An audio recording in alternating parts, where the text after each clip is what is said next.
The following gaming review and / or tips video scope may contain spoilers.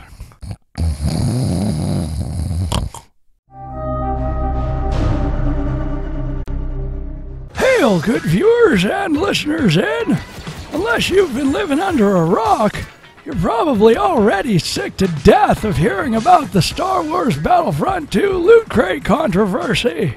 Well, fear not, because old Searle is here to show you how to get enough credits to buy all the crates you'll ever need. I'm going to split this up into 3 different methods, starting with the fastest one first. So let's dive right in. Post haste! Method number 1! I've seen a few guides that tell you to just play the game and you'll get credits. Well, duh! I don't think I needed a tutorial to tell me that one, genius!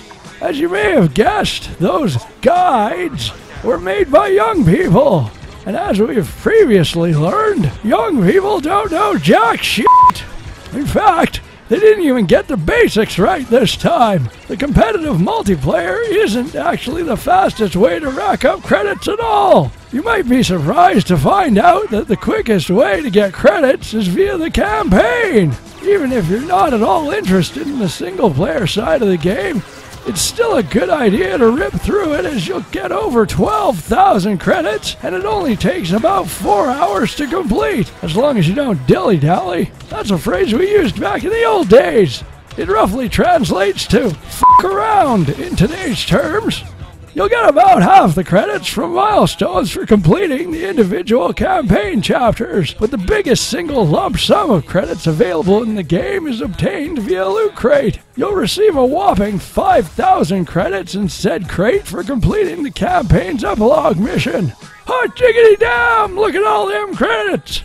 Not only is the campaign the quickest way to get crates, but it's also pretty fun, and it does a great job of recreating the Star Wars universe. Not to mention that the protagonist is a smoking hot broad. Excuse me? I mean, she's a strong female lead that stands up to the oppression of the despicable patriarchy.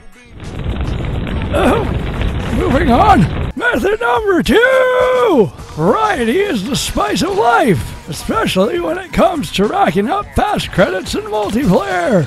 Indeed, you will get far more credits by playing different game modes and all the different classes within them. This is due to the fact that each class and game mode has quick and easy milestones tied to them. Some are so easy that they don't even require you to get kills or win the game. It's like getting a participation medal!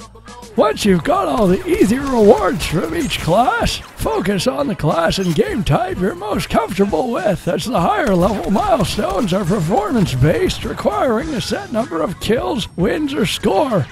However, they also offer additional rewards like weapon unlocks or crafting parts. What the hell? God damn, it's hard to teabag in this game.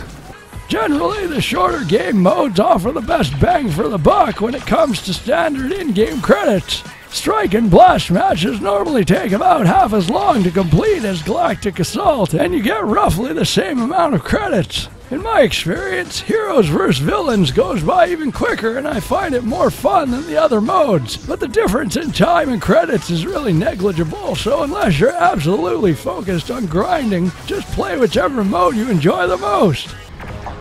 Oh no, they killed our Reaver! Oh, he's okay! He's okay! Method number 3! What if you eat ass at multiplayer and can't get a kill to save your life? Alright, I finally got enough assists to play as Darth Maul! Now maybe I'll finally get a kill! Time to kick some ass! What the fuck? Since when does Luke throw ninja kicks? If that looks like your typical round, fear not, friend, for there are a decent amount of credits to be had in arcade mode. Not only does arcade have milestones, but you will also get credits for completing matches, up to a daily limit of 500, I believe. In fact, even if you are good at multiplayer, arcade mode is an efficient way to get credits quickly once you've done all the easier multiplayer milestones. In Custom Arcade, simply set the kill limit to 10, and the rounds will take less than 1 minute to complete, netting you the same amount of credits as the standard length round. Now that you've got all them credits, what should you do with them? Well, the obvious answer is spend them on heroes, but I'd suggest giving it a bit more thought before blowing your wad on Darth Vader. Unless you mainly play heroes versus villains, or you're really good at Galactic Assault, your time playing as a hero will be limited compared to playing as the basic troops or starfighters, and the default unlocked heroes are pretty good anyway. Regardless if you choose to focus on heroes or troopers, the only way to get the star cards or perks you want is by creating them with crafting parts, and the best way to get parts is through loot crates. The trooper crate gives you the most parts, but it's also the most expensive. The best bang for your buck is the hero crate. It's just over half the price of the trooper crate and gives you only 10 fewer parts. The class leveling system is also kind of wonky in this game, in that it's tied to how many star cards you have unlocked, not how long you've played as the class. So you could, in theory, level the class up to 10 and unlock all the card slots using crafting parts before even playing as the class. It's way too dangerous over here. I'm gonna sneak in the side door and get the drop on them. Oh shit! Not you guys again! Please don't ninja kick me! Oh, fuck. Those two are fucking assholes! And that's it! I should note that all the preceding tips assume that you know how the milestone system works. But if you're brand new to the game, or you're just really stupid, you might not realize that you don't actually get the credits you unlocked until you claim them in the career tab. A pretty pointless extra step if you ask me, but as we've seen in their other design choices, the people responsible for this game aren't exactly mental giants. Till next time, fare thee well, fuckers! If you enjoyed the video, please leave a comment and a like. It helps us get more exposure on the YouTubes. And while you're at it, why not subscribe? We put out shit like this every week.